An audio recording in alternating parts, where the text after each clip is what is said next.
God's Word has many gray areas. This, simply put, means that the Bible doesn't talk about a variety of activities and whether or not it's okay to partake in those activities, such as watching rated R movies, or maybe playing violent video games, or going on to nightclubs, and so on. And so often we ask ourselves this question of, is this okay for me to do as a Christian? Can I still do these things and be a Christian at the same time? And oftentimes when we reach a conclusion with these gray areas, we take one of the two extremes.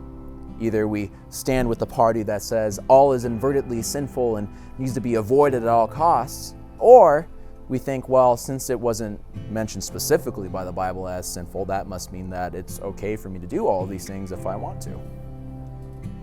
But what if we've been asking the wrong questions? In 1 Corinthians 10:31, the Apostle Paul tells us that whether you eat or drink or whatever you do all to the glory of God.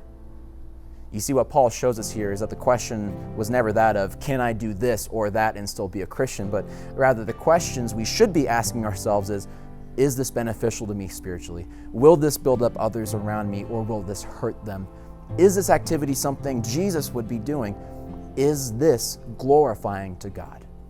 You see, when the questions become less self-based and more God-based, we receive the answers to our questions by God, and whether those answers are yes or no, we know that the answer given to us by God is beneficial to us. Why? Because the questions themselves had us look at the motivations of our hearts. Why am I doing this activity? Is it simply for my own pleasure, or am I doing this to glorify God? Because when we do anything without the motivation to glorify God, that activity can actually be more destructive to us than beneficial. And so whatever answer God gives us dealing with these gray areas, we need to know that His answer reflects His desire to be closer to Him in our spiritual walk, not farther away. And that through your life, you would set an encouraging example for those around you to help them realize and live for the same reason, to glorify God.